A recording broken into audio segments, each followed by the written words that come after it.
রাজনৈতিক দলগুলোর আমার এই অনুষ্ঠানে তারা আসেন, যাদেরকে আমি প্রশ্ন করি সবাই একটি ব্যাপার নিয়ে খুব দুশ্চিন্তাগ্রস্ত, সেটি হচ্ছে যে বিচার বিভাগের সংস্কারটা এই সরকার করতে পারলো না। আপনিও কি তাই মনে করেন? আমি এটা মনে করি না। কেন মনে করেন না? বিকজ বিচার বিভাগে আপনি দেখেন আগের মানুষ আগে যে অবিচারের শিকার হতো সেই জায়গার থেকে মানুষ অনেকটা বের হয়ে এসেছে, অনেকটা বের হয়ে এসেছে। এটা বের হওয়ার মেন কারণ হলো সুপ্রিম কোর্ট রাজনৈতিক প্রভাব বলয়মুক্ত অবস্থান থেকে কাজ করছেন।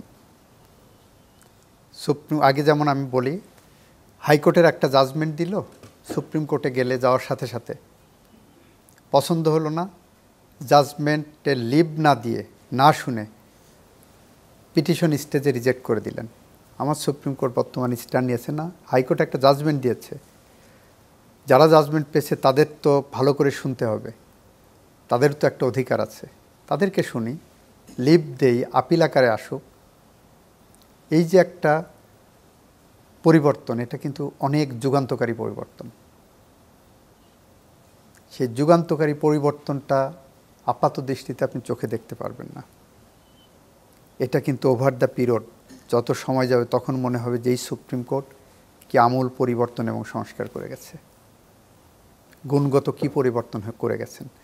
আপনি খায়রুল হকের জাজমেন্ট পড়েন, আপনি পূর্ববর্তী অনেক বিচারপতির জাজমেন্ট পড়েন, ফুল অফ পলিটিক্যাল লিটারেচার।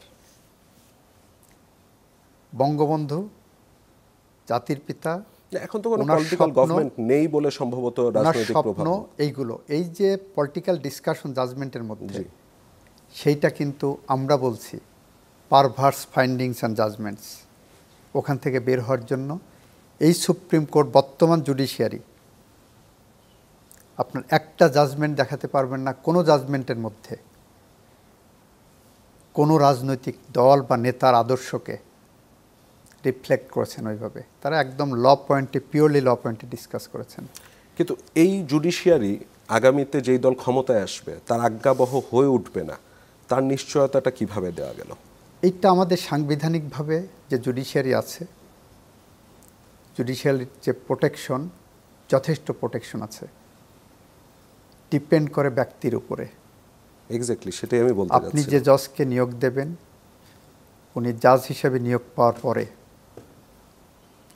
উনি দাসত্ব করবেন না ওনার স্বাধীনতা উনি ভোগ করবেন, এটা ওনার ব্যক্তির উপর নির্ভর করে। তার মানে সেই স্বাধীনতাতে আগেও ছিল, ব্যক্তির কারণে সেই স্বাধীনতা ধ্বংস হয়েছে, এবং সেই ব্যক্তির ধ্বংস হওয়ার যে প্রক্রিয়া, সেই প্রক্রিয়াতে সরকার হয়তো ঘি ঢেলেছেন।